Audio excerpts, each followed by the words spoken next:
Another week and we have another scenario on the F1 23 game. This time, it's all around the upcoming Dutch Grand Prix at Zandvoort. With conditions and an overcast Formula 1 Dutch Grand Prix 2023 set to deteriorate, Oscar Piastri finds himself running in a solid, if unspectacular, P9.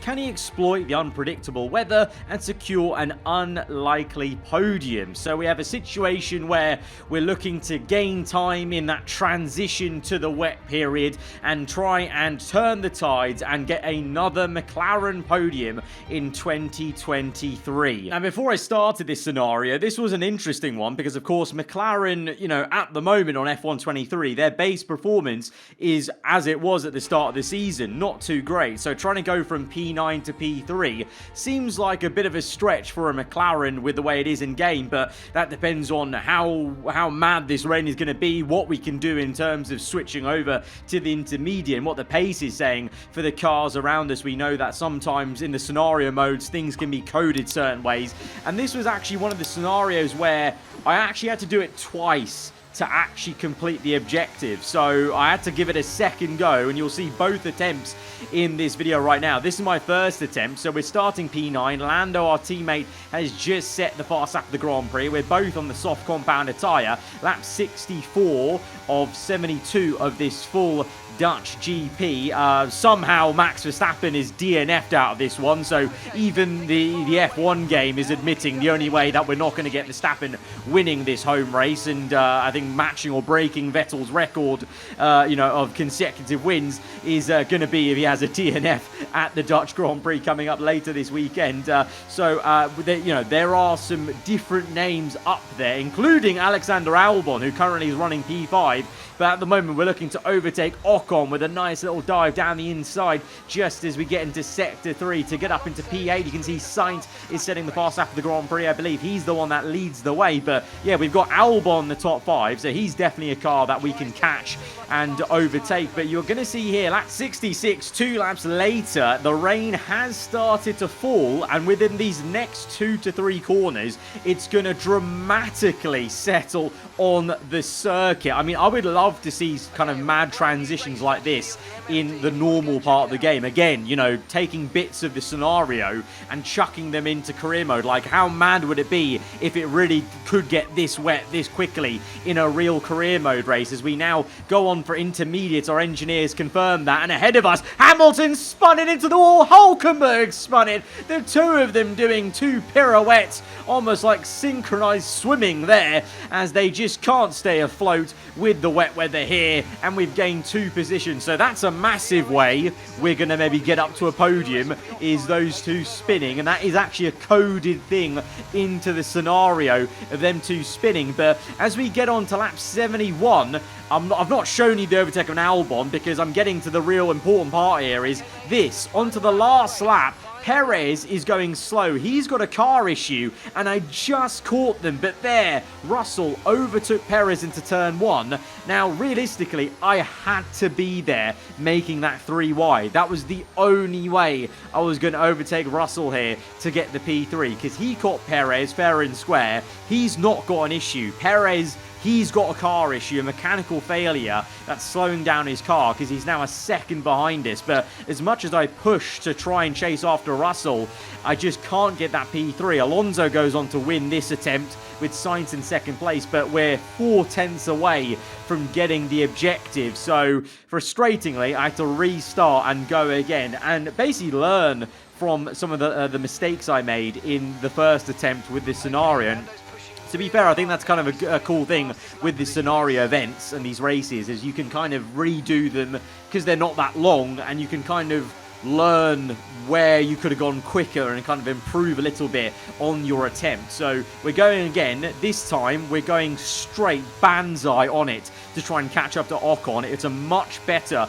opening lap on lap 64 here as we're catching Ocon before the entirety of Sector 3 as we send it down the inside. A little bit over-aggressive there, to be honest, but, you know, needs must to try and catch up to Hulkenberg, because I actually realised that a key part of this scenario is actually making the most of these softs, because you've got Ocon on mediums, Hulkenberg, Hamilton, they're both on hard tyres, so you need to make the most of the dry period before you even get to the wet, even though we're pretty quick in that as well, as we set the fast lap of the Grand Prix, which is something I didn't do in my first attempt. You know, I think that's exactly what they want you to do. You know, seeing Lando take purple as you go on to the start of the race, the start of the scenario, I think the game's almost kind of nudging you, suggesting that you should be nicking the fastest lap away from your teammate Lando Norris and going on to then overtake Hulkenberg before we even get to the part of the lap, the part of the scenario where him and Hamilton are going to spin, because that's still going to happen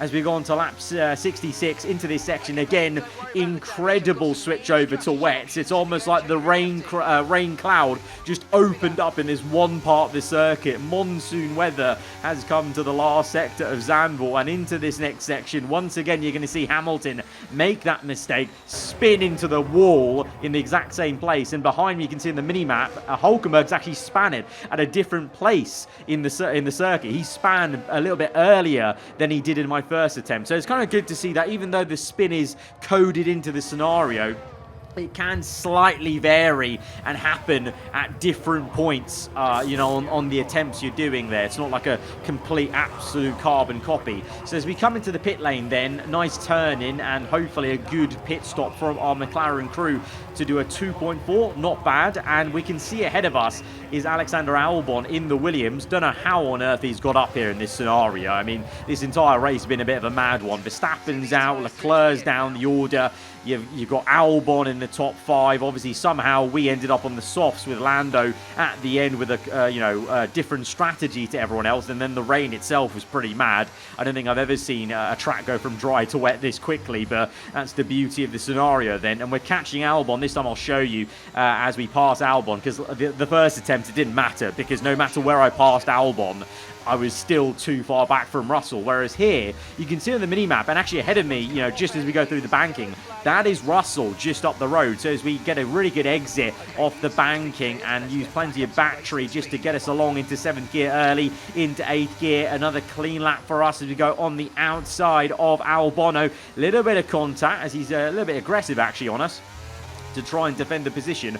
We're up into P5 now. Russell is 2 seconds ahead of me. Now, crucially, I can actually see him already, whereas at this point in the first attempt, I couldn't even see him down the road, so I knew it was going to be very, very tough. But here, lap 69, we're going a lot quicker also in the wet on the second attempt. Obviously, you know, getting to grips a bit more with the McLaren car, the circuit as well, dialing in a bit more with it. And we're catching Russell, who's himself catching a lapped car of De Vries. Perez is up the road 2.9. At this point, my engineer's already told me he's got a mechanical issue. So we're going to go ahead and overtake the back marker of De Vries. Annoyingly, he's going to make life a little bit difficult. We maybe could have gone a little bit quicker through that section if it wasn't for him, but overall we haven't lost too much time. We're still within 1 second of Russell, and we've both not caught up to Perez. So in this second attempt, I've gone so much quicker in the dry part of the scenario that I think I could actually overtake Russell fair and square before we even catch up to Perez,